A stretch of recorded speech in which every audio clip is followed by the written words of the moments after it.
Nkembo kembo muteta bilumbu, mutete ayuma, mutata nzambi et amazulu, ntonde la biyandankabu, au nom puissant de notre roi, mfumueto, ubenaliki na yanzambi, yisa yela Congo, ina yisa ya Congo, mumalaki ma Congo, mumalaki ma Nkembo, mumalaki yanda, mumalaki ma Mbala, qui revient libérer, rassembler et restaurer son peuple Lumbala Isolélé, dispersé au-delà des fleuves d'Nkoussi et dispersé chez les Ngoï.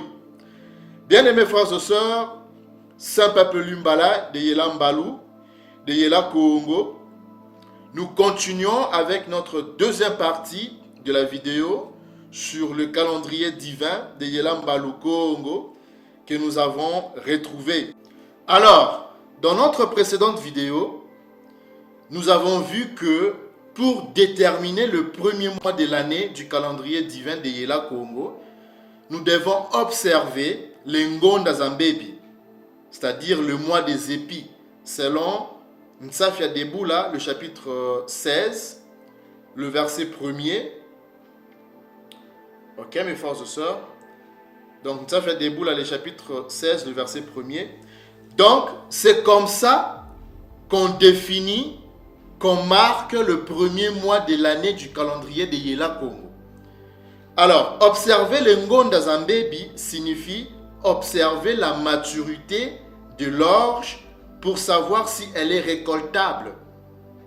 Aujourd'hui, pour déterminer le stade Mbebi, il faut faire ça sur les territoires d'Isolélé, c'est-à-dire Israël. Alors en effet, il faut tenir compte des pratiques agricoles de l'Antiquité, mais il faut tenir compte aussi de la localisation géographique de cette récolte. Et c'est pour cela qu'on doit observer l'orge en Israël, c'est-à-dire en Isolélé, et pas au pôle Nord. De toute façon, l'orge ne pousse pas au pôle Nord. Par exemple, l'orge qui pousse en Europe, alors, il est en Bébi, c'est-à-dire il est en Abib, seulement à partir du mois de juin, voire juillet. En Belgique, par exemple, on peut seulement observer le stade de Mbébi qu'au mois de juin. Donc, vous voyez qu'on ne peut pas démarrer l'année si tardivement en observant des cultures qui sont trop au nord. Alors, évidemment, tout ça implique qu'on doit avoir des rapports de la terre d'Isolélé, c'est-à-dire d'Israël, concernant la maturité de l'orge. Alors, comment est-ce que nos pères prononçaient le mot orge? Pour cela, nous allons aller dans Nsafia Ntsemo, le chapitre 9, le verset 31. On va encore relire ce passage. Le lin et l'orge avaient été frappés parce que l'orge était en Bébi et que c'était la floraison du lin. On va maintenant cliquer sur le mot orge et on va vous révéler, mes frères et sœurs, comment est-ce que nos pères prononçaient ce mot-là, orge. Parce que le mot orge, c'est en français. D'accord? Donc nos pères ne parlaient pas français. Alors comment est-ce qu'ils prononçaient ce mot-là, orge? Donc c'est la concordance 81-84. Et voilà. En yiddish, ils le lisent Seora. Seora.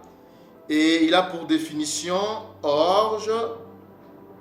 Vous voyez ça? Orge de la plante.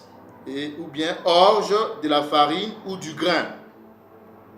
Maintenant, on va un peu essayer d'étudier et vous révéler la bonne prononciation de ce mot-là et sa bonne définition. Alors, on va d'abord commencer par l'orthographe. Il faut savoir une chose, mes frères et sœurs, que le paléo-mbala est une langue, pour ceux qui sont nouveaux, est une langue consonantique. Alors, ceux qui ont essayé de vocaliser cette langue, ce sont des Édomites. Ok? Donc, c'est Khazars, Édomites, Amalekites. Ce sont eux qui ont vocalisé, qui ont ajouté des voyelles pour vocaliser les paléo-mbala. Ok? Donc, le E là que vous voyez, toutes ces lettres que vous voyez là, c'est Edom qui l'a ajouté. Maintenant, on va vous révéler la bonne prononciation de ces mots-là. Mais d'abord, on va commencer par étudier l'orthographe. En première position, nous avons le sin. On va aller prendre l'alphabet paléo-mbala. Alors, le sin, c'est la lettre S. Vous voyez ça? Donc, il peut avoir, c'est-à-dire le S, le sin, qui est la lettre S en paléo-mbala, il peut avoir soit le son du Z ou du S. C'est comme, par exemple, pour le mot de l'eau, le mot eau, pardon, on dit massa avec le son S. Et il y a d'autres Congo qui disent maza avec le son du Z. Donc, massa, maza. Donc, c'est pour cela qu'on dit, c'est pour cela que le sin en paléo-mbala se confond avec le Z. Donc, le zaïn. Alors, donc ici, on peut avoir soit un son du Z, soit un son du S. Et après le sin, donc la voyelle que vous voyez là, le aïn que vous voyez là, et le vav qui suit, ok, le aïn c'est la lettre A, et le vav c'est, pour ceux qui ont l'habitude de suivre nos vidéos, le vav aussi c'est Edom toujours qu'il a ajouté, et le vav ici n'aura pas du tout son sens. Il n'aura pas du tout sa place, il n'a pas du tout sa place ici, ni le aïn, ni le vav, ok, parce que comme on l'a dit, c'est Edom qui a ajouté ces voyelles là. Donc, nos pères ont juste mis S dans le sin et le resh. Ok? Le sin et le resh. Alors, le resh, on va prendre les dictionnaires. Pardon. On va prendre l'alphabet paléo-mbala. Alors, le resh, il est là. Le resh a aussi le son du L. Ok? En paléo-mbala. Et donc, ici, à l'occurrence, nous avons un son biphonique. Donc, nous avons S, L. Ou bien Z, L. D'accord? Alors, comment est-ce que nos pères prononçaient ces mots-là? On va aller prendre la lueur et vous révéler la bonne prononciation. Nos pères prononçaient ces mots-là de nzele. Ok? Donc, nous avons, comme on l'a dit, hein, donc le sin se confond avec le zaïn, le Z. Ok? Donc, nzele. C'est comme ça que nos pères prononçaient ces mots-là. Nzele. Ok? Nzele. Alors, donc, nzele, qui signifie quoi? Ben, nzele signifie tout simplement, on dit orge, ça ce sont des définitions que nous donne la lueur et aussi l'évangile.com. Nzele veut dire orge du grain, donc la graine de l'orge. Mais lorsque vous regardez ici, là on a écrit variante, on dit c'est quelque chose au masculin qui a un sens du grain. Vous voyez ça? On dit que c'est quelque chose qui a un sens du grain. Vous voyez ça? Grain. On peut même retourner sur l'évangile.com. Regardez. On dit, voilà, masculin, on dit que le mot que Edom prononce sola, ok, seola ou seora, ils disent que c'est quelque chose qui a le sens du grain, d'un grain. D'accord? Retenez très bien cette définition, mes frères et sœurs. Alors, nous allons aller prendre le dictionnaire Mbalaki Congo pour voir si réellement on peut trouver comment est-ce que nos pères prononçaient ce mot-là et si on peut retrouver le mot grain en Mbalaki Congo avec cette orthographe-là. Alors, allons-y prendre le dictionnaire Mbalaki Congo, mes frères et sœurs. Alors, regardez la beauté de la vérité. Ces mots-là se prononcent nzele ou se prononcer nzele. Et nzele signifie quoi? Grain. Vous voyez ça? Donc, grain, donc nos pères, pour dire le grain de l'orge, pour dire l'orge, ok, ils disaient nzele. Ok? Donc, nzele signifie le grain de l'orge, donc le grain. D'accord? C'est le grain, nzele. Donc, c'est quelque chose qui a le sens du grain. C'est nzele. Donc, c'est comme ça que nos pères prononçaient ce mot-là. Donc, nzele, qui veut dire l'orge, donc le grain de l'orge, ou l'orge, ok, en Mbalaki Congo. Donc, c'est ça la bonne prononciation et la bonne définition, mes frères et sœurs, du mot orge. Maintenant que vous avez et la révélation et la bonne prononciation de ce mot, mes frères et sœurs, maintenant, on va aller, retournons un peu On va retourner sur Ntsafia Ntsemo, le chapitre 9, le verset 31.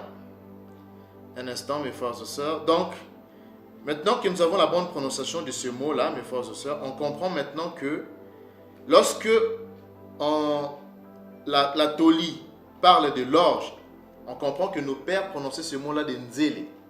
Donc, le lin et le Nzele avaient été frappés parce que le Nzele était un baby et que c'était la floraison du lin. Vous voyez ça? Donc, l'orge, c'est Nzele. Ok?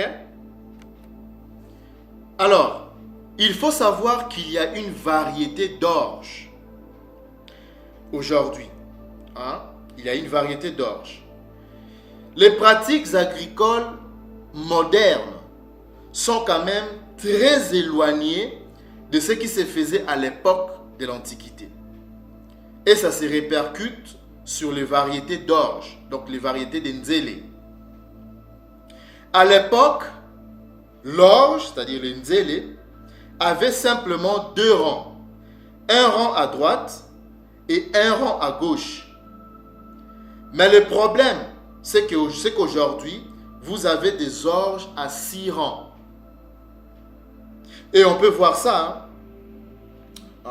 On peut voir ça. Donc, vous voyez ici par exemple, vous avez l'orge à 2 rangs. C'est ça l'orge à 2 rangs. Donc, vous avez un rang à gauche et un rang à droite. Et vous avez aussi une autre variété d'orge, donc des Nzele, qu'on retrouve aujourd'hui, qui est le Nzele ou l'orge à 6 rangs. Vous voyez ça? Et généralement, l'orge à 2 rangs, c'est ce que nos pères utilisaient à l'époque de la Toli, c'est-à-dire à l'époque avant l'an 70, en Isolélé antique, nos pères cultivaient cette orge-là à 2 rangs. Et aujourd'hui, pour les retrouver, ça pousse généralement à l'état sauvage. La plupart des orges, donc des Nzele à l'état sauvage, ce sont des Nzele ce sont des orges à 2 rangs. Ok? Alors, on peut aussi voir encore une autre image. Vous voyez là par exemple. Donc, ça c'est l'orge à 2 rangs. Vous avez un rang à gauche et l'autre rang ici, vous avez l'autre rang à droite. Et ça c'est l'orge à 6 rangs. Vous voyez ça? Alors, il est préférable d'utiliser des variétés à 2 rangs. C'est-à-dire des variétés un peu anciennes pour déterminer le premier mois de l'année. Ok? Donc, cette variété-là, ok? C'est cette variété-là qu'il faudrait utiliser. Ok? Celle de gauche, qu'il faut utiliser pour déterminer le premier mois de l'année. Le tout premier mois de l'année. C'est ça, l'orge à 2 rangs. D'accord? Alors, le Nzele ou l'orge est sémé à la fin de l'automne, c'est-à-dire un peu avant l'hiver. C'est ce qu'on appelle un orge d'hiver. Alors évidemment, ça ne peut pas être un orge de printemps, c'est-à-dire un orge qu'on sème en début d'année, c'est-à-dire février, mars. Vous voyez ça? Effectivement, aujourd'hui, nous avons des orges de printemps et des orges d'hiver. Alors, bref, ce qu'il faut retenir, mes frères et sœurs, c'est qu'il faut observer les Nzele, c'est-à-dire l'orge, en Isolélé, en Israël. Et il faut que ça soit un orge ancien, à 2 rangs. Il faut que ça soit un orge ancien, ok, à 2 rangs. Et évidemment, un orge qui est sémé avant l'hiver. À l'époque, on sémait toujours de cette façon, c'est-à-dire avant l'hiver. C'est comme ça que nos pères faisaient. Ils sémaient toujours de cette façon-là. de cette façon. Et il n'y avait que de l'orge à 2 rangs à l'époque de nos pères. Il n'existait pas comme aujourd'hui de l'orge à 6 rangs. Vous voyez ça? Il n'y avait que de l'orge à 2 rangs. Donc, on ne se posait pas la question. Mais aujourd'hui, les choses ont évolué, comme vous le savez, et c'est pourquoi c'est important d'expliquer ces détails-là.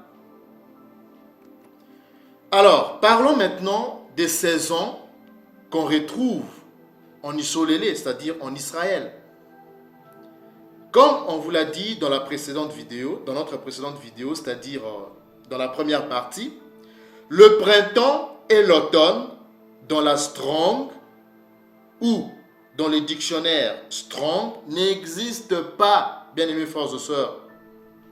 Les Écritures utilisent plutôt la saison chaude et la saison froide, qu'on traduit par été, que Edom va traduire par été et hiver, selon Bimadelut Biloussi, le chapitre 8, le verset 22, donc Genèse 8, 22.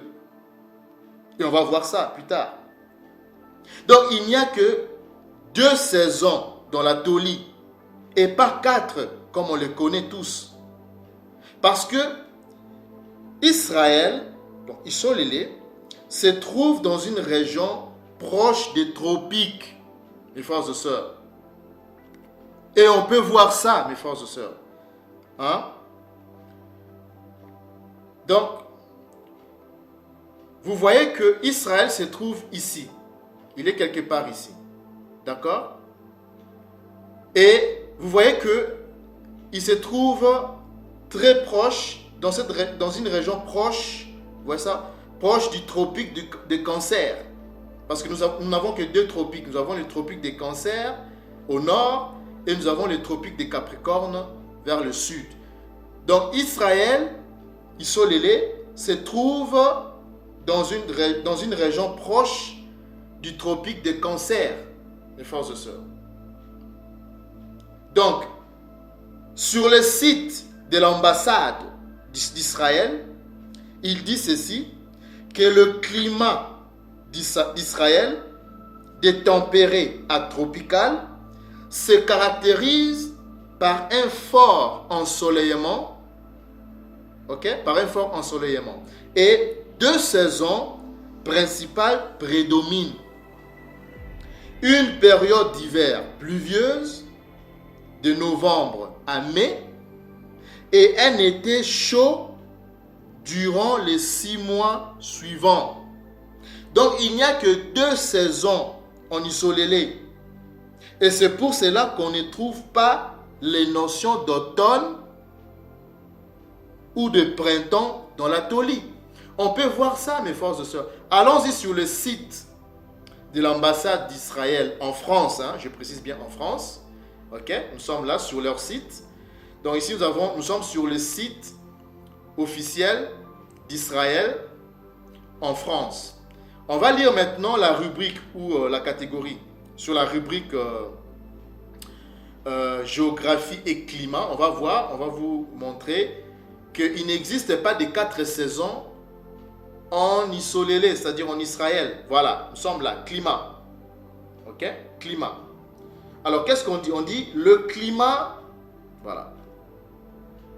Le climat d'Israël, c'est un climat tempéré à tropical, comme on vient de vous le faire voir sur la carte.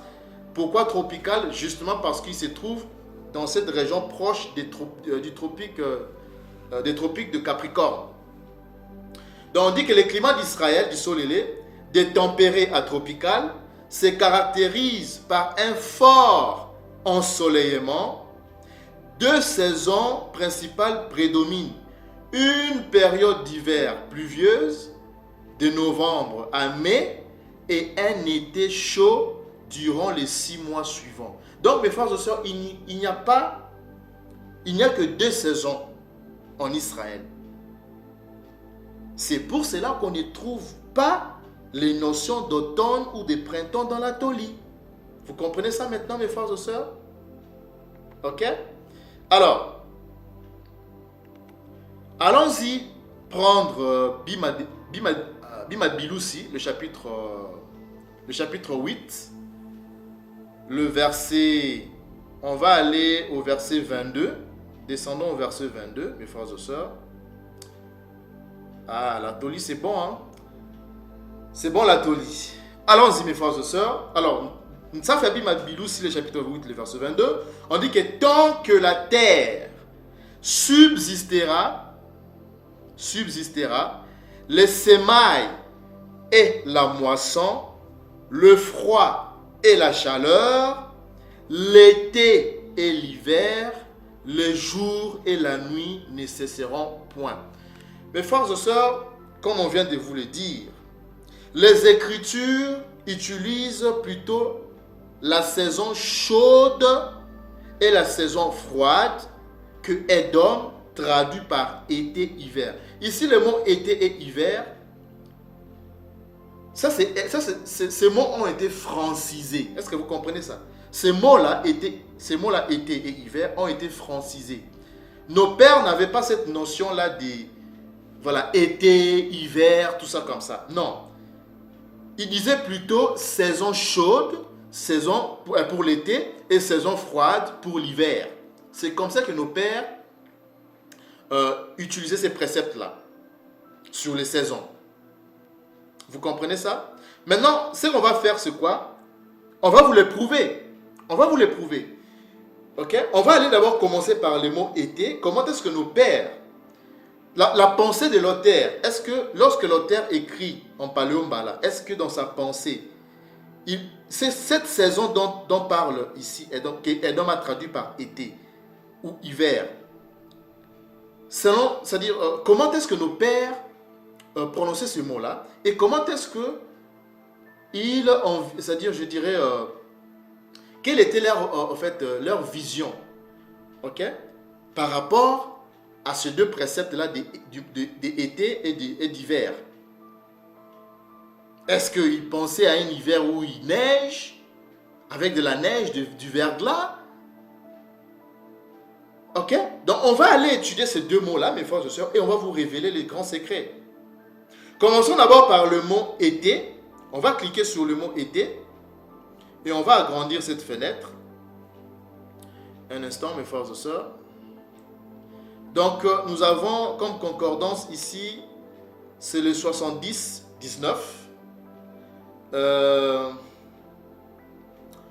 Après, nous avons, on dit que ce mot-là, regardez, dans ce mot-là, Édom le prononce Kaït, ok, Kaït. Et ils disent que Kaït a pour définition quoi? Kaït signifie été, ok, Kaït signifie l'été ou été. Alors, on va aller étudier l'orthographe de ce mot-là. En premier lieu, nous avons le Kof. Alors, le Kof, on va aller prendre le dictionnaire Mbala, l'alphabet Paléo-Mbala.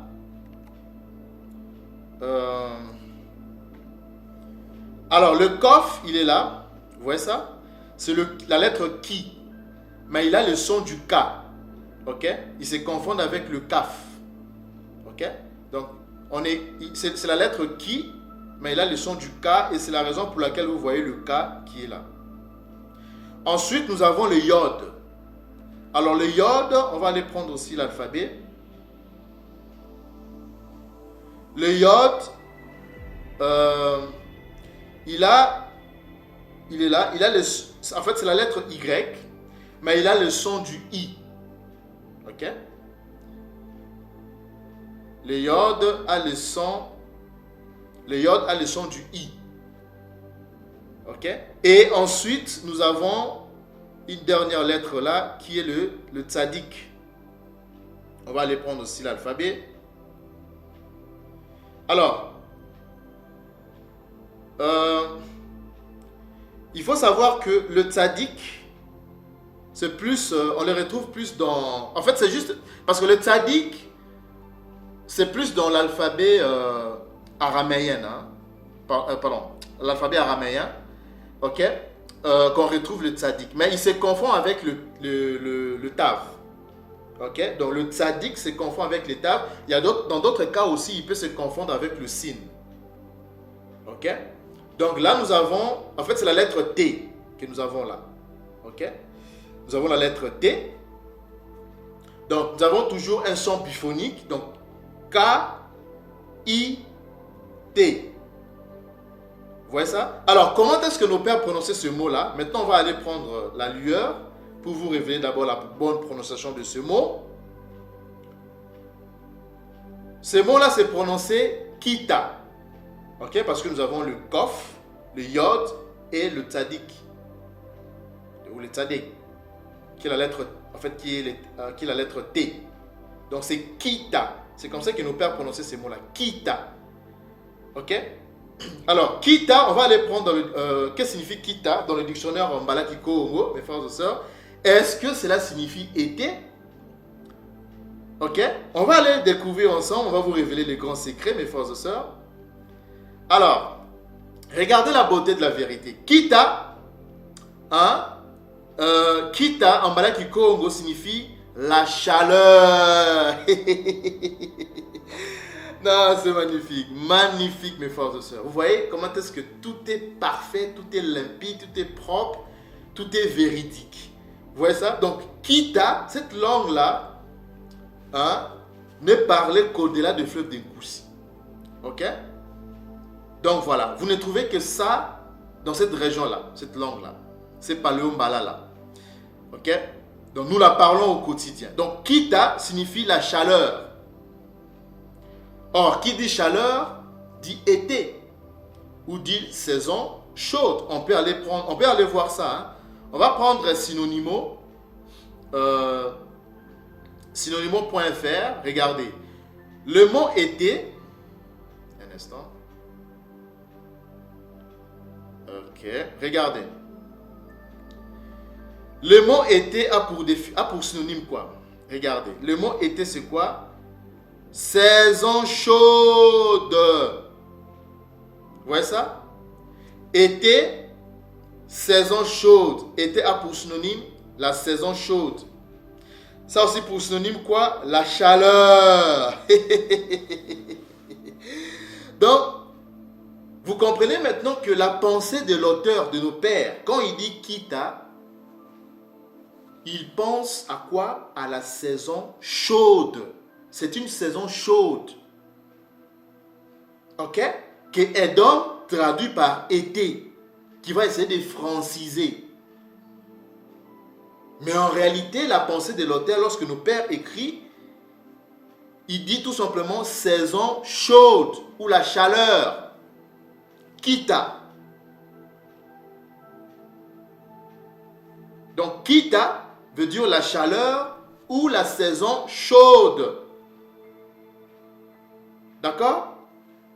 Donc, ça, nous venons de trouver, de vous révéler le mot été dans la Toli qui ne veut tout simplement dire que qui ne veut dire que la saison chaude. Ok? Ça ne veut dire que la saison chaude. Ça ne veut pas dire l'été comme étant voilà, un mot français parce qu'il ne parlait pas français, mais le mot été ici, Kita, qui est Kita, veut dire tout simplement la saison chaude ou la chaleur. D'accord, mes frères et sœurs? Donc, Kita veut dire chaleur ou saison chaude. Maintenant, ce n'est pas tout. Ce n'est pas tout. On va aussi retourner encore On va maintenant aller étudier le mot hiver. On va aussi vous révéler comment est-ce que nos pères prononçaient ce mot-là. Est-ce que dans la pensée de l'auteur, hein, c'est vraiment hiver avec de la neige, avec du verglas? Ok? Alors, on va aller cliquer sur le mot hiver. On va agrandir aussi cette fenêtre.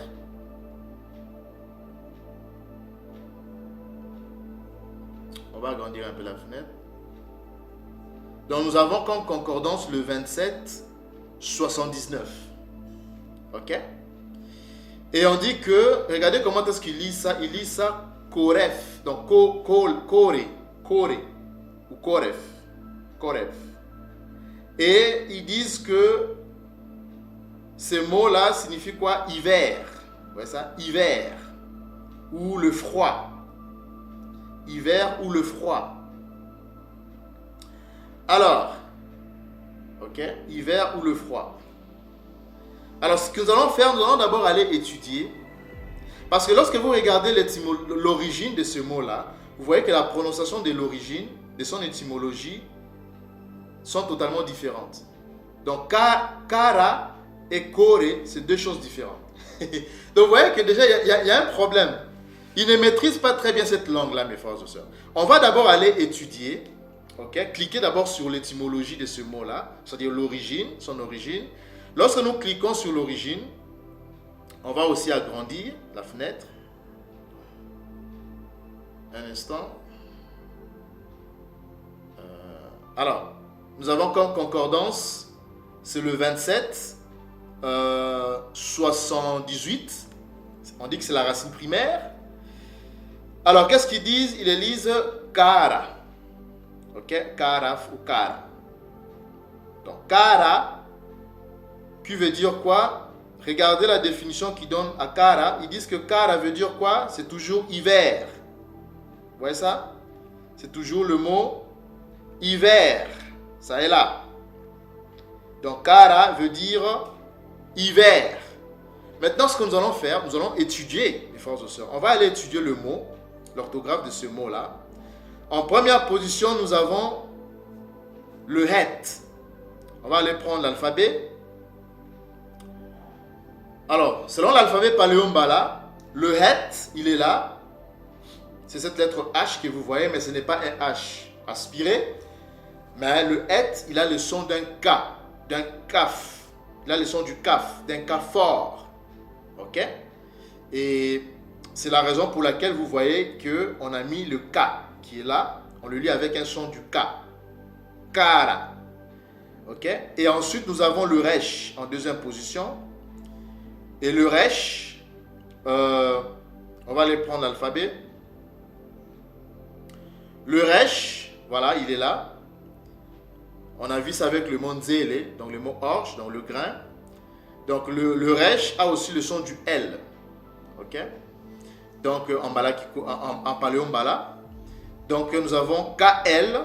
Et la dernière lettre, nous avons le P. On va aller prendre l'alphabet. Donc le P, il est là. Et le lettre finale, comme vous le savez, le lettre finale, généralement, les lettres finales en paléombala sont muettes. Ok? Donc, on ne le lit pas. On ne lit pas les lettres finales. Donc, du coup, ici, cette lettre-là ne va pas être lue. Donc, on a toujours un son biphonique. Donc, KL. Alors, comment est-ce que ce mot-là s'est prononcé? On va aller prendre la lueur.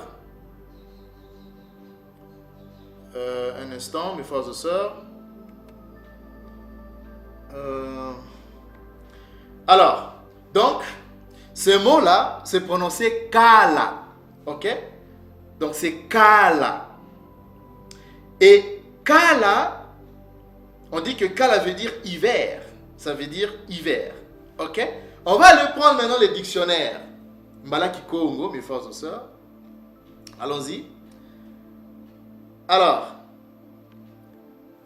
selon les dictionnaires Mbalaki Congo, Kala veut dire quoi? Regardez vous-même, mes frères et sœurs, la beauté, la puissance de la vérité. Ok?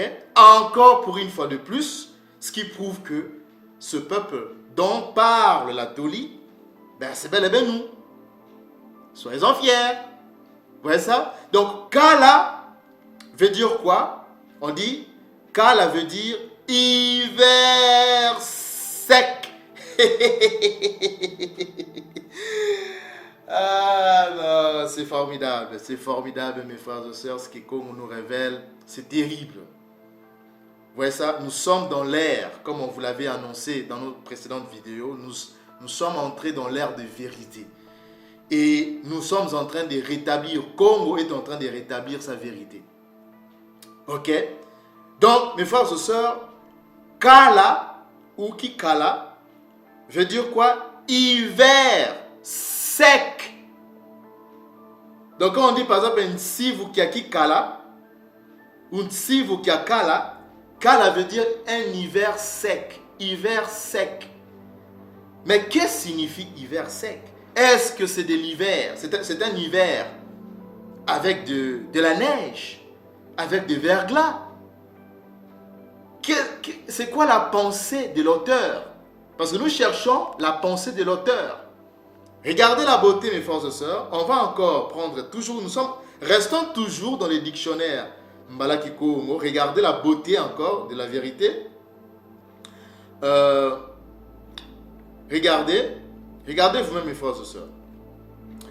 Quand on dit Kala, donc attendez, c'est ici. Donc si vous Kiaki Kala, donc Kala veut dire quoi? Hiver sans neige. Donc vous voyez quoi? Qu'est-ce que vous comprenez par ici, mes frères et sœurs? Qu'est-ce que vous comprenez par ici? Souvenez-vous, on a dit que Kala signifie hiver sec. Mais quand on dit hiver sec là, c'est quoi? Retournons encore. Donc Kala ou Kikala, ou si vous Kala, veut dire hiver sec. On comprend que Kala, quand nos pères écrit Kala, il ne voulait pas dire l'hiver avec de la neige. Est-ce que vous comprenez un peu ce que je suis en train de dire? Est-ce que vous me suivez là? Donc Kala ne veut pas dire un hiver avec de la neige, comme on le voit dans des climats tempérés, au nord, au septentrion. Non!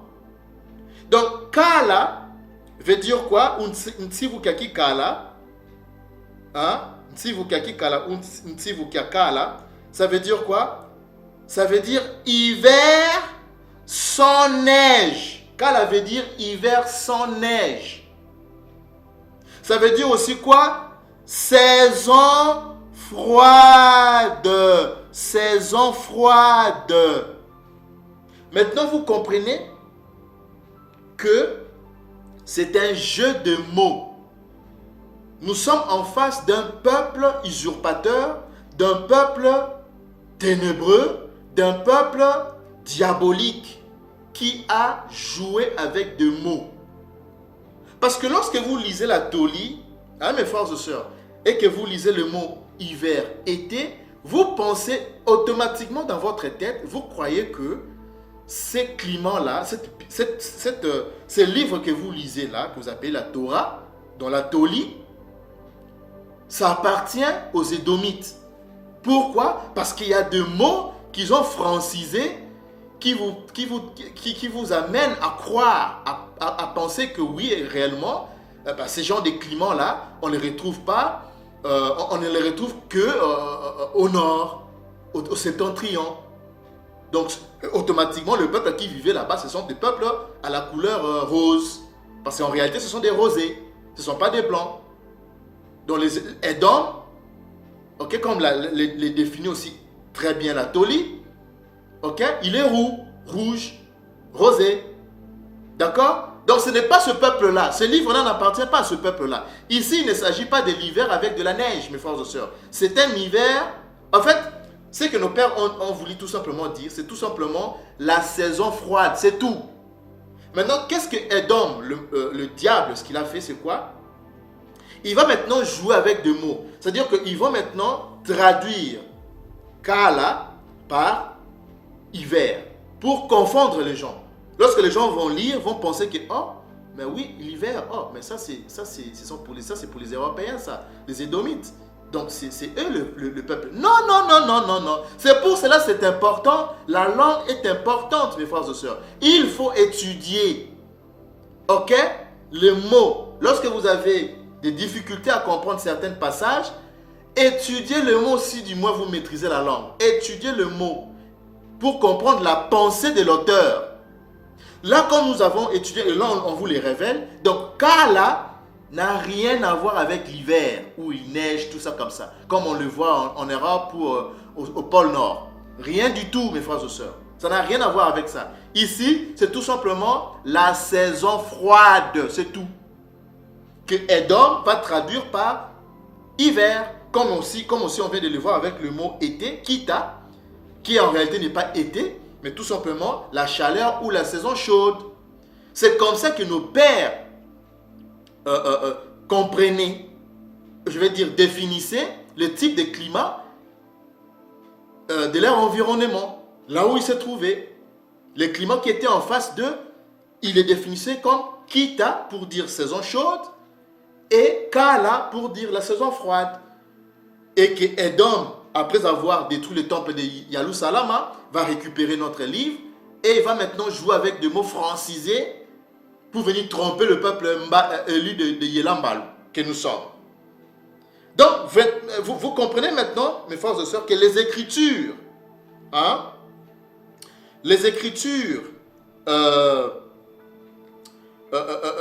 utilisent plutôt la saison chaude et la saison froide qu'on traduit par quoi? Mes frères et sœurs. La saison froide qu'on traduit par été et hiver. Donc, Kala, pour une fois de plus, Kala veut dire hiver sec, sans neige ou saison froide. C'est tout simplement la saison froide. C'est tout. Ça n'a rien à voir avec l'hiver où il neige. Non. Quand on dit hiver sec ou hiver sans neige, ça veut tout simplement dire que c'est une saison froide. Tout court. C'est comme aujourd'hui, pour ceux qui ont grandi au-delà du fleuve de Nkoussi, ok, ou qui sont nés là-bas, c'est comme nos frères Ngala, pour dire saison froide, ils disent Elanga. Ok? Elanga. Quand on dit Elanga, cela ne veut pas dire l'hiver. C'est tout simplement la saison froide. Et lorsque nos pères vont faire des migrations de la Palestine jusqu'au-delà des fleuves de Couche, ils vont amener tous ces mots-là, ils vont les amener au-delà des fleuves de Couche. C'est pour cela qu'on les retrouve au-delà des fleuves de Couche. Et lorsqu'ils seront en face du climat, au-delà des fleuves de Couche, ils vont reproduire ce même type de mots-là, ils vont les appliquer dans l'environnement maintenant actuel dans lequel ils vivent. Et aujourd'hui, nous avons au-delà des fleuves de Couche aussi des climats, deux saisons. Il y a la saison qu'on appelle la saison, on va dire, froide, que nos frères Ngala appellent Elanga, qui Congo, comme on vient de vous le faire voir, qu'on vient de vous le montrer, de vous le révéler. C'est Kala, donc Ntsivu Kiaki Kala, ou Ntsivu Kiakala, qui veut dire la saison froide. Ok, un hiver sec, sans neige, que nos frères Ngala appellent Elanga. Donc ça veut dire tout. Donc Kala, en Malaki Congo, veut dire saison froide. Ok? Et comme on l'a vu aussi dans le site de l'ambassade d'Israël en France, cette saison-là dure 6 mois. Donc nous avons 6 mois de Kala et nous avons 6 mois de Kita. Donc la saison froide et donc Kala, saison froide et 6 mois. Donc 6 mois de saison froide, donc de Kala, et 6 mois de saison chaude, Kita, en isolé. Mais aujourd'hui, lorsque vous allez au-delà des fleuves de Nkoussi, lorsque nos pères sont arrivés après des migrations, ils vont appliquer le même mot pour dire Kala. Mais aujourd'hui, Kala, au-delà des fleuves de Nkoussi, dure 3 mois. Vous comprenez ça maintenant, mes frères et sœurs? Alors, retournons...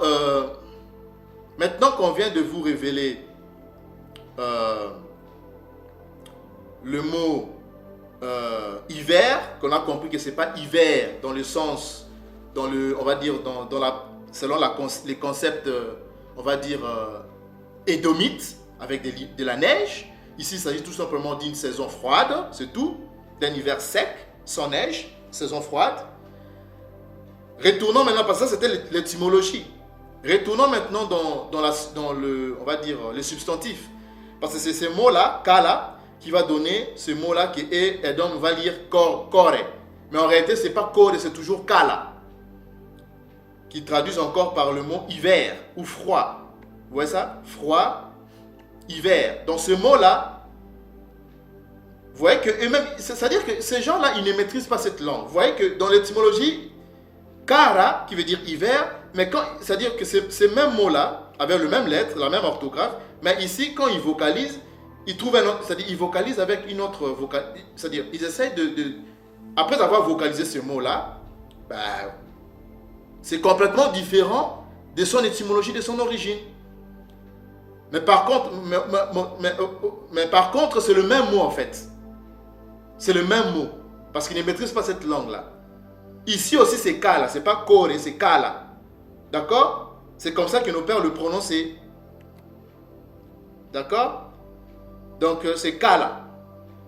Ici aussi, c'est Kala. C'est pas Kore, mais c'est Kala. C'est comme ça que nos pères le prononçaient. Kala qui veut dire la saison froide.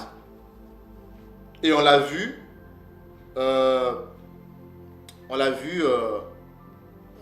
Dans les dictionnaires Malaki Congo, que Kala veut dire saison, la saison froide ou hiver sec, sans neige. D'accord? Donc c'est ça. Donc saison froide, hiver sans neige. Si vous kaki Kala. Vous voyez ça? Donc c'est magnifique, mes frères et sœurs. Hein? C'est extraordinaire, n'est-ce pas, mes frères et sœurs? Donc là maintenant vous avez la bonne prononciation et les bonnes définitions. Vous comprenez maintenant la pensée de l'auteur qui est complètement différente de la pensée édomite. D'accord? Donc mes frères et sœurs, il n'y a que 2 saisons en Isolélé, c'est-à-dire en Israël. Ok? Nous avons Kita, qui signifie saison chaude. Et nous avons Kala, qui veut dire saison froide. Et c'est pour cela qu'on ne trouve pas les notions d'automne et de printemps dans la Toli. Ok? Donc voilà mes frères et sœurs, concernant les saisons en Isolélé. Alors, quand est-ce que l'orge, donc l'Inzélé, qu'on vous a révélé, est-elle récoltée en Isolélé, en Israël? Il faut savoir que l'orge est une culture importante en Isolélé. Et son moment de récolte est crucial pour les agriculteurs. Le moment de récolte dépend de divers facteurs, tels que les conditions météorologiques, la qualité du sol et le moment de la plantation. Et pour comprendre le moment optimal pour la récolte de l'orge en Israël, en Isolélé, il faut savoir que l'orge est l'une des plus anciennes céréales cultivées au monde et constitue un aliment de base dans de nombreuses cultures depuis des milliers d'années. En Isolélé, l'orge est cultivée depuis des siècles. Et c'est une culture importante à la fois pour l'alimentation humaine et animale. Et d'ailleurs, il y a même un passage qui en parle dans la Toli. On peut lire ça. Hein? C'est dans le livre de Malaki, le chapitre... dans Ntsafia Malaki, le chapitre 4, le verset 28. On va aller rapidement. Alors, que nous dit la Toli? Il faisait aussi venir de l'orge, donc l'Nzélé, et de la paille pour les chevaux et les coursiers dans les lieux où se trouvaient les rois et le roi, chacun selon les ordres qu'il avait reçus. Donc vous voyez que l'orge, l'Nzélé, était autrefois en Isolélé, cultivé. Ok? C'était une culture à la fois pour l'alimentation humaine et aussi animale. Cependant, le moment de la récolte de l'orge en Isolélé est crucial, mes frères et sœurs, car il peut affecter la qualité et la quantité de la récolte. L'orge, donc l'enzele, est généralement planté en Israël, donc en Isolélé, à l'automne, entre octobre et décembre. C'est le moment idéal pour planter de l'orge, c'est-à-dire l'enzele, comme le Père le prononçait, entre octobre et décembre, selon la région et les conditions météorologiques. La récolte prend environ 4 mois. D'accord? Ça prend environ 4 mois pour mûrir. Or, vous savez que nous sommes déjà... On va faire des calculs, hein, parce qu'on vous a dit que cette deuxième vidéo et la troisième, on va plus entrer dans la pratique. Faisons des calculs, mes frères et sœurs. Ça devient plus facile. Ok? Alors, nous sommes dans le premier mois, parce que... c'est-à-dire, nous avons déjà... C'est-à-dire, d'après les calendriers divins de Yela Congo, le premier mois le tout premier mois de l'année a déjà commencé. Ça a commencé le 11. C'était le 11 mars. Et on va vous le montrer aussi dans la dernière partie, c'est-à-dire la troisième partie de la vidéo. Là, on va venir avec le calendrier et on va vous présenter les calendriers dans toute son entièreté. On va vous expliquer et faire des calculs ensemble. Vous allez comprendre. Donc, tout ce que nous sommes en train de dire là, mes frères et sœurs, ne les prenez pas à la légère. Et la première partie, la deuxième partie, c'est extrêmement important parce que lorsque nous allons présenter les calendriers et qu'on va faire des calculs, vous allez comprendre que la première partie et la deuxième partie étaient tellement importantes. C'était très important. Ce sont des détails qui vont vous permettre à mieux comprendre les calendriers. D'accord?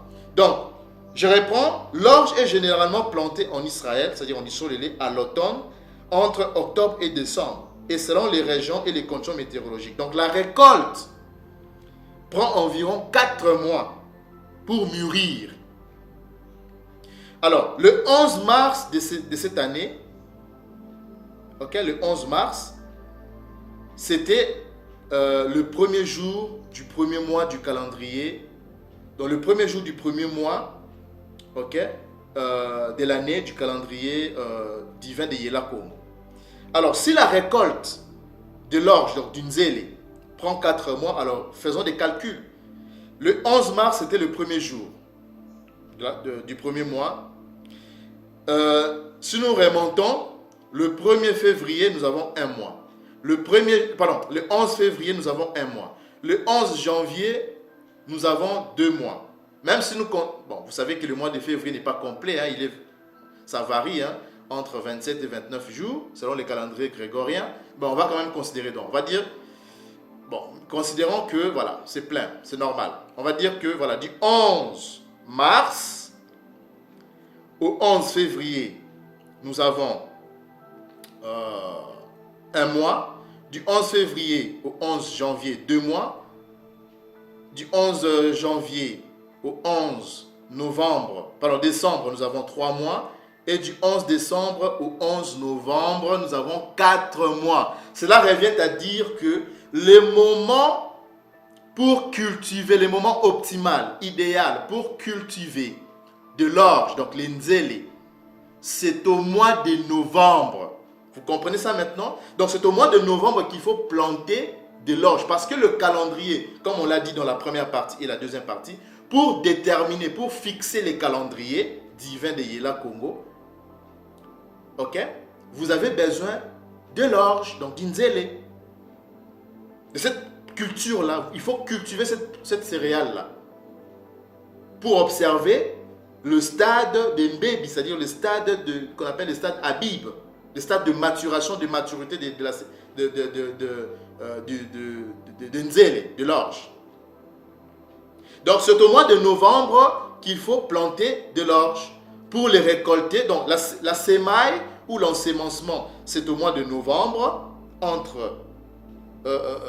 c'est-à-dire, c'est pour cela qu'on a dit c'est entre novembre et décembre. Donc plus précisément, c'est au mois de novembre qu'il faut déjà commencer à cultiver, à planter. Donc les sémailles, c'est au mois de novembre. Et la récolte ou la moisson, c'est au mois de mars. Vous comprenez ça maintenant? Donc, le moment optimal pour la récolte, c'est-à-dire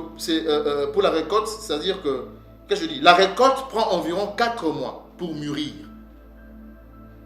La récolte de l'orge, donc du nzélé, prend environ 4 mois pour mûrir. D'accord? Et le moment optimal pour la récolte est au printemps, au mois de mars. Donc autrefois, aux environs de la Pâque. Et on peut lire ça dans Tsafia Vaïka, le chapitre 23, le verset 10 à 12.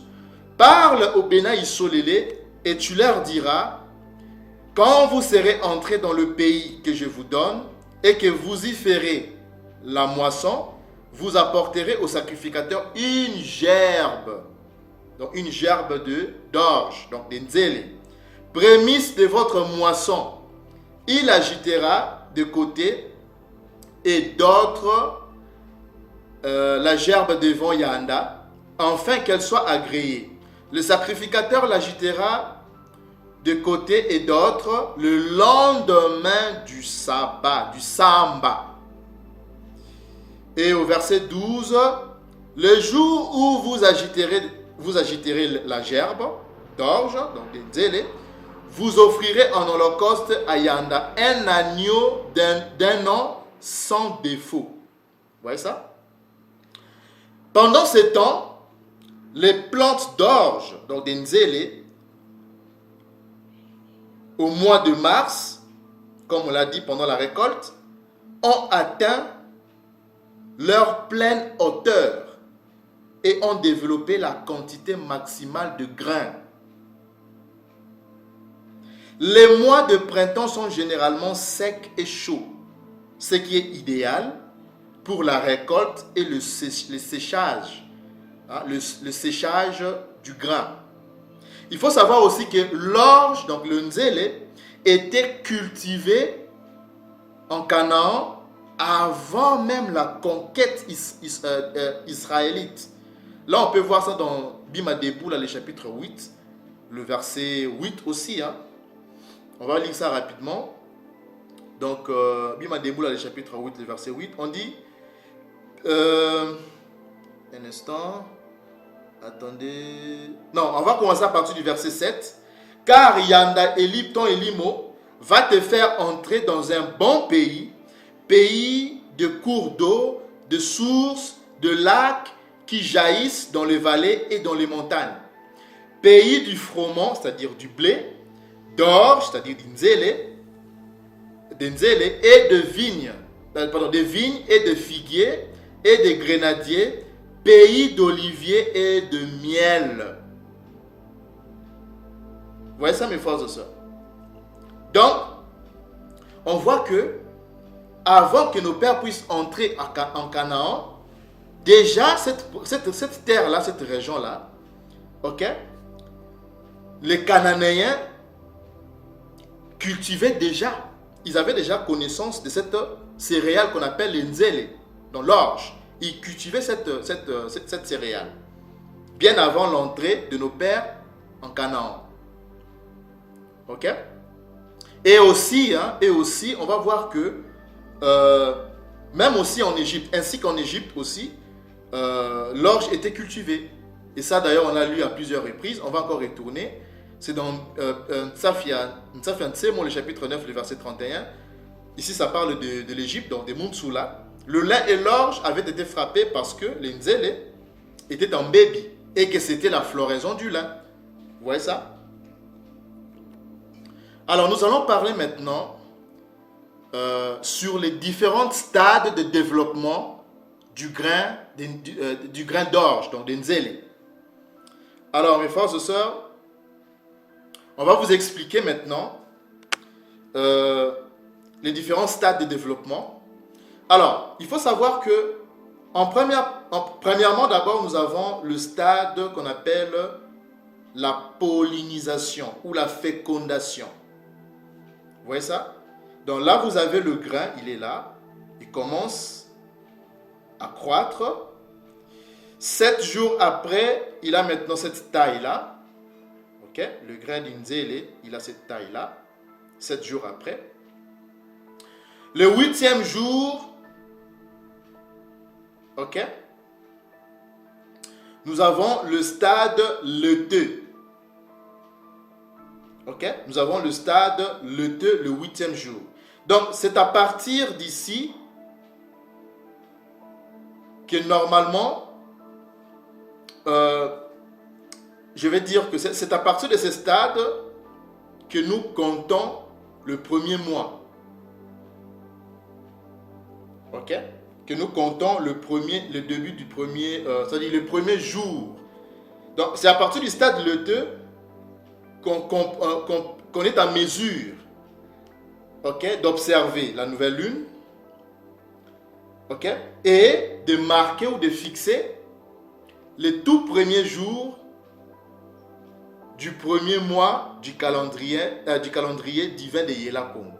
Dans notre troisième partie ou dans la troisième vidéo, c'est là où, lorsque nous allons vous présenter les calendriers, on va maintenant vous expliquer comment faire des calculs là-dessus. D'accord, mes frères et sœurs? Donc, je répète, pour les différents stades de développement du Nzélé, c'est-à-dire de l'orge, nous avons la pollinisation premièrement, ou la fécondation. Au 8e jour de la fécondation, nous avons ce qu'on appelle le stade laiteux. Ok? Et 7 jours après le stade laiteux, parce que au stade laiteux, ici, c'est quoi? C'est-à-dire que lorsque vous ouvrez, je vais dire, l'épi de l'orge, il n'y a rien. En fait, il y a juste un liquide à l'intérieur. Ok? Un liquide qui a la couleur du lait. Un liquide blanc. Vous voyez ça? Et 7 jours après le stade laiteux, nous avons maintenant, au 14e jour, nous avons maintenant ce qu'on appelle le stade pâteux mou. Ok?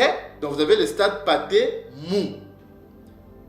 Et c'est à partir du 14e jour depuis la fécondation que marque le début du stade d'Abib.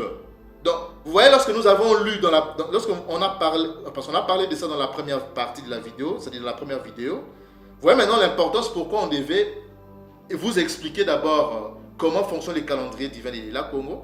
Donc, c'est à partir d'ici, donc du 14e jour jusqu'au 21e jour,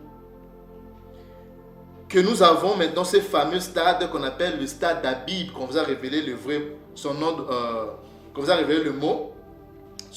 véritable nom qui est Mbébi. Donc le stade Mbébi dont parle Ntsafia Ansemo, le chapitre 9, le verset 31.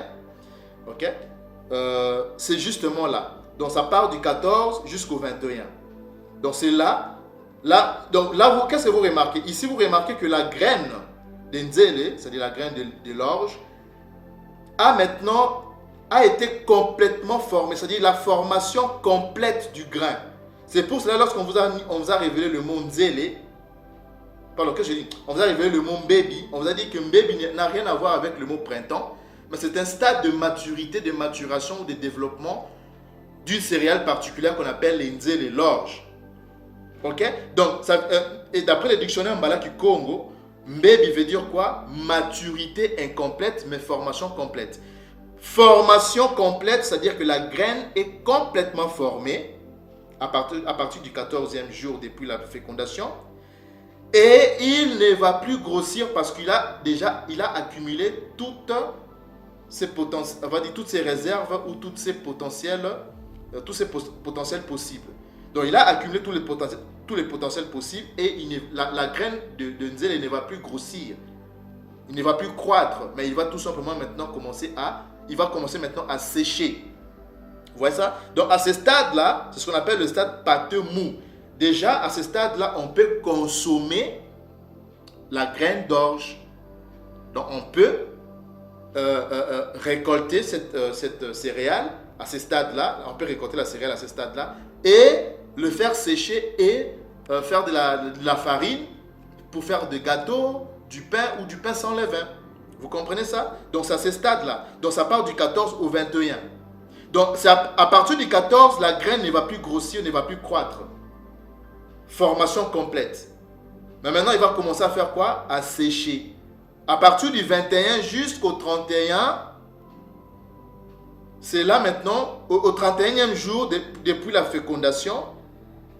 C'est ça maintenant qu'on appelle c'est-à-dire comment dirais-je, la maturité ou la maturation complète. C'est au 31e jour. Mais le 14e jour, c'est la formation complète du grain, mais la maturité incomplète. Maintenant, vous comprenez ce que signifie le mot baby, encore pour une fois de plus. Vous voyez ça? Donc ça, c'était les différentes stades de développement du grain de baby, mes frères et sœurs. Donc ça, c'était juste, on voulait juste vous expliquer ça pour que vous compreniez un peu de quoi nous sommes en train de parler. Ok? Donc, le stade baby ou Habib, hein, c'est à partir du 14e jour. Et le stade, donc c'est le stade pâteux mou. Et si vous ouvrez un grain à ce stade, ça sera comme de la pâte molle. Hein? C'est comme de la pâte molle, c'est-à-dire un peu comme de la pâte à pain. Un peu moelleux. Vous comprenez ça? Donc voilà, il faut savoir que mes frères et sœurs, il faut savoir que l'orge, donc l'enzele, a beaucoup de bienfaits. Hein? Il a beaucoup de bienfaits. L'orge contient du phosphore, il contient du calcium, du magnésium. Hein? Il a plusieurs vertus. Hein? Elle est riche. Hein? L'orge est riche en vitamine B qui régénère les cellules. Hein? Et améliore la qualité de la peau. Vous voyez ça? C'est vraiment un trésor de la nature aux bienfaits innombrables. Et c'est la raison pour laquelle même nos pères avaient une longue durée de vie. Hein. Ils pouvaient facilement atteindre les 150 ans ou plus. Hein. Pourquoi? Parce qu'ils consommaient, ils avaient une bonne alimentation en fait. Parce qu'aujourd'hui, l'orge est devenue un peu insignifiante. Hein. Vous voyez ça? Aujourd'hui, beaucoup de gens ne savaient pas que les calendriers de Yela Congo, les calendriers divins, dépendent de cette céréale. Aujourd'hui, l'orge est plus utilisée dans la fabrication des boissons, pour l'alimentation des bétails. C'est juste utilisé pour les bétails et pour la fabrication des boissons. Rarement pour l'alimentation pour les humains. Vous voyez ça? Mais comme on nous oblige, nous recommande d'observer cette céréale, le stade de baby de cette céréale, pour marquer le premier mois de son calendrier divin. Donc ça veut dire qu'il accorde de l'importance dans cette céréale. Pendant que Edom a trompé le monde entier, il néglige cette plante, ok? Il fait croire au monde que cette plante est insignifiante, mais pour Congo, cette plante a toute son importance. Vous savez, Congo choisit, les créateurs, Yela Congo choisit toujours des choses insignifiantes, hein, qui va élever. Hein. On a vu ça avec le cas du roi David, hein, lorsqu'il envoie Samuel pour aller oindre un des fils, je vais dire, d'Isaïe, parce que c'était lui, Isaïe c'était le père de David. Hein. Isaïe va présenter tous ses enfants, mais David, il était négligé, hein. C'était l'insignifiant, quoi. Lui, voilà. Il n'était pas vraiment considéré, hein. Mais c'est celui-là qu'on ne considère pas, c'est celui-là qui est insignifiant. C'est là où Congo, lui, parce que comme on ne voit pas l'apparence physique, comme on regarde le cœur, mes frères et sœurs, vous voyez ça? Vous pouvez bien parler, bien maîtriser, je ne sais moi quoi, les langues édomites, mais ce n'est pas ça qui fait de vous, ou qui fera de vous, voilà, quelqu'un nécessairement va vous, c'est-à-dire aura un regard sur vous, jeter un regard sur vous, vous oindre. Non, pas du tout. Il regarde le cœur. Et lorsque, comme on nous recommande de consommer, ok, de faire même la pessa, donc la Pâque, nous sommes obligés de faire le pain sans levain avec la farine d'une zèle, donc c'est-à-dire de l'orge. Nous allons retourner dans ça. Il a beaucoup de bienfaits, cette céréale. Et on comprend maintenant pourquoi nos pères avaient une longue durée. Ils avaient une longue durée de vie. Vous voyez ça? Parce qu'ils avaient une bonne alimentation, ils mangeaient très bien. Et comme on ne peut pas nous donner une mauvaise alimentation, c'est toujours pour notre bien. Vous comprenez maintenant ça, mes frères et sœurs? Alors, on va maintenant terminer avec le nombre de mois. Un instant, mes frères et sœurs. Alors, le calendrier divin de Yela Congo a combien de mois? Il faut savoir que le calendrier de Yela Congo, dont le premier mois de l'année est fixé par les Ngonda Zambébi, donc le mois de l'Epi, ou le mois des épis, a 12 mois. Parce que je vous ai dit que le mois des épis, c'est-à-dire les Ngonda Zambébi, on l'a observé. Nous sommes déjà dans le premier mois, dans le tout premier mois du calendrier divin de Yela Congo. Et on l'a observé, et comme je l'ai dit, le premier jour du premier mois du calendrier divin de Yela Congo a commencé le 11 mars. Ok? Ça a commencé le 11 mars. Et on l'a observé. Ok? Donc, d'après, parce que c'est une recommandation divine de Yela Congo, selon Bima Deboula, le chapitre 16, le verset 1er qu'on a lu au début. Donc, observe le mois des épis. Donc, Sema Ngonda Zambébi, Yissa la Pesa, et célébrer la Pâque. Yissa la Pesa, Mayanda et Limo. Vous comprenez ça? De l'Éternel, votre Tout-Puissant. Donc, le premier mois de l'année, mes frères et sœurs, selon Nsafiansemo, le chapitre 12, le verset 2, ok? Nous sommes déjà dans le premier mois. Ok? Et ça a commencé le 11 mars de cette année. Donc, nouvelle lune observée au mois de Mbébi, selon Deutéronome, c'est-à-dire Nsafia Deboula, le chapitre 16, le verset 1er. Ok, mes frères et sœurs? Alors, revenons sur le nombre de mois, comme je le disais, c'est-à-dire le calendrier de Yela Congo, dont le premier mois de l'année est fixé par les Ngonda Zambébi, c'est-à-dire le mois des épis, à 12 mois. C'est un calendrier à 12 mois. Ok? Des mois de 29 et demi-jours, c'est-à-dire 29,5 jours. D'où, lorsque nous faisons 29,5 fois 12, ça nous donne un total de 354 jours pour une année. Donc, le calendrier divin de Yela Congo a 354 jours pour une année. Ok? Dans la troisième partie, dans notre troisième partie, c'est-à-dire dans la troisième vidéo, on viendra vous présenter les calendriers. Et on va vous expliquer comment faire des calculs. Alors, lire aussi, ça vous pouvez voir, vous pouvez vérifier ça. Vous pouvez voir ça dans 1 roi. On peut lire ça. Hein? 1 roi, Malaki 1, ça fait Malaki 1, le chapitre 4, le verset 7. On va aller lire ça un instant pour terminer, mes frères et sœurs. Rapidement. Allons-y. Alors, Salomon, donc Salama avait 12 intendants sur tout Tissolélé.